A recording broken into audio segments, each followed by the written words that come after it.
Hi, today I would like to discuss some different examples of cultural communication styles that I've seen in children's literature. So, the first one I'd like to talk about is a book called Among the Hidden by Margaret Peterson Haddix. This book is a great example of Hofstede's theory of high power distance, specifically. Um, this book is about a boy named Jackson who is the third member or third child to their family, and they live in a society where it is actually illegal to have more than two kids. And so this society has the people are here in terms of the amount of power and respect that they have. And then the third children, which are considered illegal, and that verbiage is used in the book, are definitely, they don't deserve food, they don't deserve the same treatment, they can't be out in public, things like that. And then above the people, there is the government overall as a whole. And so in this story, they have talked a lot about the government's choices and the rules and the laws that that they have put in place. And Jackson has never questioned why. He was actually he's very afraid of the government and the population police, which are the people that eliminate those that are breaking the law. And so it's interesting because he encounters somebody that actually works for the population police, and that person's daughter. And that person's daughter, at one point in the book, says that the government is incompetent and stupid. And Jackson's response was very scared and very confused because that went against everything that he's been told and taught his entire life about the government. And so then the other character, her dad, works for the population police, and he said, I don't agree with what they're doing.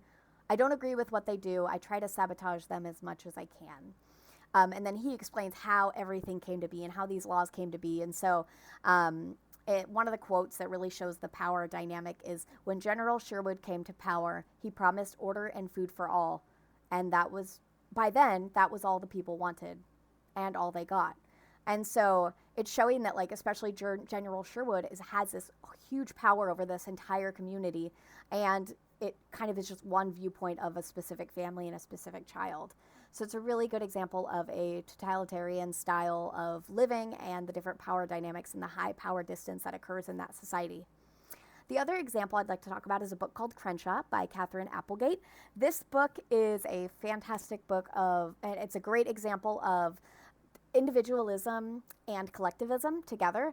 These two, so it's about a boy named Jackson who his family is going through a lot of hard times with like financial and things like that. And so he is very different than his family. His family has a very big, we're all united, a very collective mentality.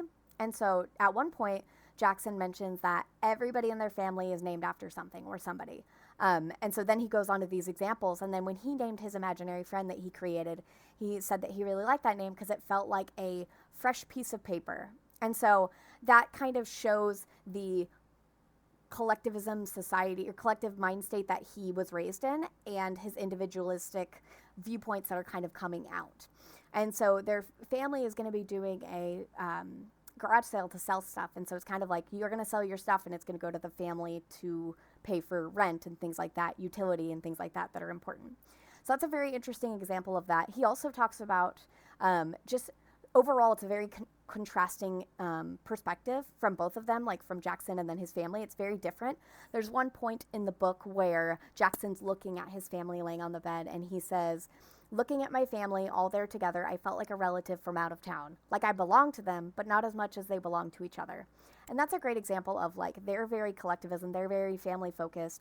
And Jackson is also, but he's very different in his mind, in his thinking. And so he's very much questioning, why am I so different, and analyzing the differences. So those are just a couple of examples. I could probably go on and on about different examples. And so those are just a couple.